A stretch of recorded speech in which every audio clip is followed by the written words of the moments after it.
Жаңа Жетісу тұрғын үй кешені Алматы қаласының әуезов ғимараттары 9 бен 12 қабат аралығында. Сәулеттік келбеті заманауи стильде орындалған. Ашық және жылы түстердің үйлесімі, тік сызықтар мен жинақы балкондарды үйлесім көрініс береді. Мұндай шешім үйлерге тартымдылық пен жайлылық сыйлайды. Ауласы толықтай жабық әрі абаттандырылған. Мұнда балалар мен спорт алаңдары, демалыс аймақтары мен серуен жолдары бар.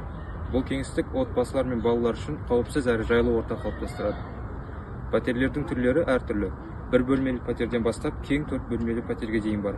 Төбенің биіктігі шамамен 2 метр 70 сантиметр.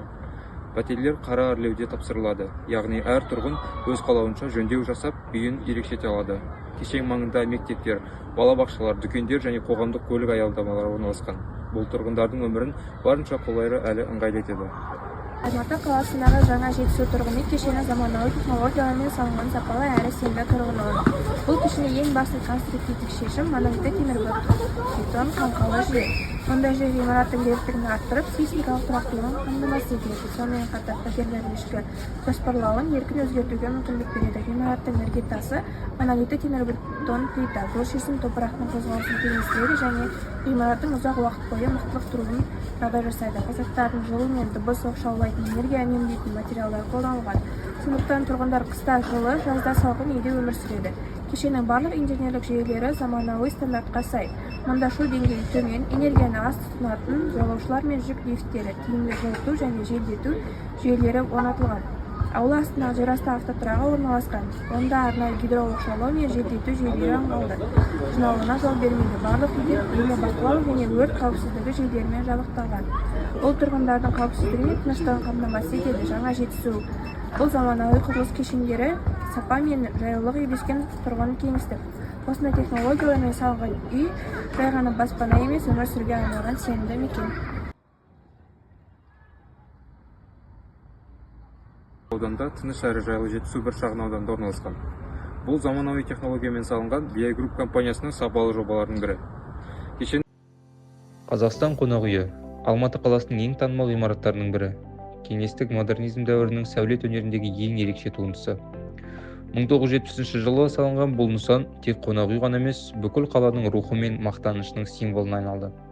Ғимараттың биіктігі 26 қабат, шамамен 102 метр. Ол ұзақ жылдар бойы Қазақстандағы ең биік ғимарат болып келді. Жобаның сәулетшілері Юрий Ратушный, Евгений Кузьмин және Леонид Ас. Инженерлік шеберлікті ұлттық нақышпен үйлестіре білген. Құрылыстың конструкциялық жүйесі темірбетон қаңқасы, ортасында сейсмикалық тұрақтылықты қамтамасыз ететін қуатты өзек орналасқан. Ғимарат 9 балдық жер сілкінісіне төтеп бере алады. Бұл сол дәуірдегі инженерлік жаңалықтың айқын дәлелі. Қонақ үйдің ішіні гүлдеп тұрған қызғалдаққа ұқсайды. Бұл бейне Қазақстанның мәдениеті мен табиғи сұлулығын бейнелейді. Фасадтың толқын тәрізді сызықтар мен тік ырғақ ғимаратқа ерекше әсемдік береді. Есентай Тауэр, Алматы қаласының ең заманауи және беделді ғимараттарының бірі. Бұл биік мұнара қаланың жаңа іскерлік орталығы саналатын Есентай парк кешенінің құрамына орналасқан. Ол тек кеңсе ғимараты емес, мегаполистің заманауи келбетін бейнелейтін сәулет туындысы. Ғимараттың биіктігі шамамен 162 метр, 38 қабаттан тұрады. Ол Қазақстандағы ең биік бизнес мұнаралардың бірі болып есептеледі. Жобаны ағылшын сәулет бюросы Сон Скидмор Оуингс Мерил дайындаған. Солардың авторлығымен әлемдегі әйгілі ғимараттары Дубайдағы Бурдж Халифа мен Чикагодағы Уиллс Тауэр салынған. Есентай Тауэр жоғарғы технология мен минимализмнің үйлесімі. Фасадында мөлдір шыны мен металл панельдер қолданылған. Олар ғимаратқа жеңілдік пен айқын вертикалдық ритм береді. Күн сәулесі түскен сайын мұнараның беті түрлі реңмен ойнап, қаланың панорамасына ерекше әсер береді. Ғимараттың конструкциялық жүйесі болат және темірбетон қаңқасы. Ол сейсмикалық қауіпсіздік талаптарына сай жасалған. Ішкі кеңістіктер ашық жоспарланған, табиғи жарық мол, жұмыс пен демалысқа жайлы жағдай жасалған. Есентай Тауэр тек архитектуралық нысан емес, ол қазіргі Алматының даму мен инновациясының символы. Бұл ғимарат Қазақстан сәулет өнерінің жаңа деңгейге көтерілгендігін айқындайды.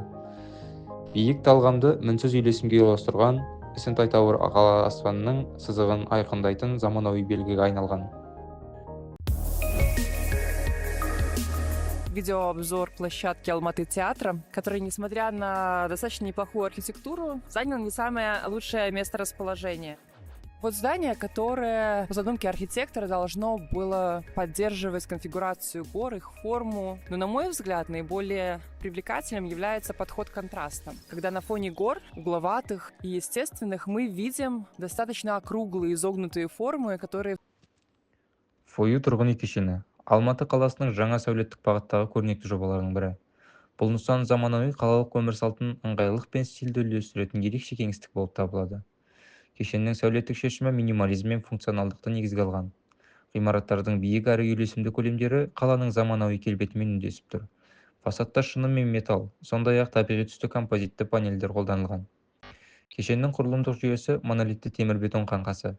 Ол сейсмикалық тұрақтылық пен ұзақ мерзімді қамтамасыз етеді. Қауіпсіздік пен жайлылықты қамтамасыз ету үшін заманауи инженерлік жүйелер орнатылған. Фою тұрғын үй кешені бұл жай ғана баспана емес, бұл қаланың жаңа өмір философиясын бейнелейтін сәулет нысаны. Мұнда эстетика мен технология, табиғилық пен урбанизм үйлесім тапқан.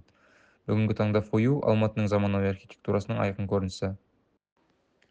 Әл-Фараби 27 тұрғын үй кешені Алматының ең көрікті көшелерінің бірінде орналасқан. Заманауи сәулет өнері мен қалалық өмір салтының үйлесімін көрсететін ерекше жоба. Кешеннің орналасқан жері Әл-Фараби даңғылы, қаланың басты магистральдарының бірі. Тауға бағытталған әсем көрінісімен ерекшеленеді. Бұл орын тыныштық пен орталық өмірдің ыңғайлығын бірдей ұстанады. Сәулеттік шешім заманауи минимализмге негізделген. Фасадта жылтыр шыны панельдері мен табиғи түсті композиттік панельдер қолданылған. Ол ғимаратқа жеңіл әрі әсем көрініс береді. Тік сызықтар мен ғимаратқа үйлесім мен биіктік әсерін береді. Кешеннің құрылымдық жүйесі монолитті темірбетон қаңқасы. Ол жоғарғы сейсмикалық төзімділік пен ұзақ мерзімді беріктікке ие. Ішкі жоспарлау кең әрі функционалды. Панорамалық терезелер, биік төбелер және табиғи жарыққа толы бөлмелер. Барлығы тұрғысынан өмір сапасын арттыру үшін ойластырылған. Әл-Фараби 27 бұл тек тұрғын үй емес, қаланың заманауи келбетін қалыптастыратын сәулеттік акцент. Бүгінде Әл-Фараби 27 Алматыдағы жаңа буын тұрғын үйлерінің жақын өкілі. Бұл ғимарат элеганттық технология мен жайқалықтың үйлесімдіктің белгісі. Мұхтар Әуезов атындағы Қазақ ұлттық драма театры Қазақстандағы ең көне және ең ірі драма театрларының бірі. Ол 1926 жылы Қызылорда қаласының қазақ тұңғыш кәсіби театр ретінде ашылған, кейін Алматы қаласына көшірілген. Театрға ұлы жазушы драматург Мұхтар Әуезовтің есімі берілген. Мұнда оның Айман-Шолпан, Қаракөз, Еңлік Кебек, Абай сияқты әйгілі пьесалары сахналанған. Сонымен қатар классикалық және заманауи қазақ шетел драматургының шығармалары қойылады. Ғимараттың қазіргі сәулеті ерекше. Ол 1982 жылы салынған және ұлттық нақыштағы сәндік элементтермен безендірілген. Театрда дарынды актерлар труппасы жұмыс істейді. Олардың арасында Қазақстанның халық артистері мен еңбек сіңірген қайраткерлері бар. Бүгінде Мұхтар Әуезов театры қазақ мәдениетінің басты ордаларының бірі, ұлттық өнер мен сахна мәдениетін дамытатын маңызды орталық. Төбе мұнарасы немесе Алматы телемұнарасы Алматы қаласының ең биік және танымал нысандарының бірі. Ол Көктөбе тауының етегінде, теңіз деңгейінен шамамен 1100 метр биіктікте орналасқан. Телемұнара 1975-1983 жылдары салынған. Оның жалпы биіктігі 375 метр. Бұл оны орталық Азиядағы ең биік телемұнаралардың біріне айналдырады. Мұнара сейсмикалық тұрғыдан өте берік, ол 10 балдық жер сілкінісіне төтеп бере алады. Вознесенский соборы Алматы қаласындағы ең көрікті әрі көне ғимараттардың бірі. Ол 1904-1907 жылдары белгілі архитектор Андрей Зенковтың жобасымен түгелдей ағаштан салынған. Ғимараттың биіктігі шамамен 54 метр және ол жер сілкінісіне төзімді етіп жасалған. Сондықтан да бұл собор ағаштан тұрғызылған ең биік және ең берік құрылыстардың бірі болып саналады. Собор Верный қаласы кезінде қазіргі Алматыда салынған. Кеңес дәуірінде діни қызмет тоқтатылып, ғимарат музей ретінде пайдаланылған. Тек 1990 жылдары ғана шіркеу өз қызметін қайта жалғастырды. Қазір Вознесен соборы Алматыдағы маңызды діни және тарихи орталық. Мұнда православтық діни қызметтер өткізіліп, жексенбілік мектеп, кітапхана және икон жазу шеберханасы жұмыс істейді. Ғимарат өзінің ерекше архитектурасымен және бай тарихымен қала тұрғындары мен туристердің сүйікті нысанына айналған. Нархоз университеті Қазақстандағы экономика, бизнес және менеджмент саласындағы жетекші жоғары оқу орындарының бірі. Ол 1963 жылы құрылған және Алматы қаласында орналасқан. Университет алғашында Алматы халық шаруашылығы институты деген атпен аталған. Кейін ол экономика және құқық академиясы, содан соң Нархоз университеті деп аталды. Бүгінгі Нархоз университетінде экономика, қаржы, маркетинг, құқық, менеджмент, IT және әлеуметтік ғылымдар бағыттары бойынша білім беріледі.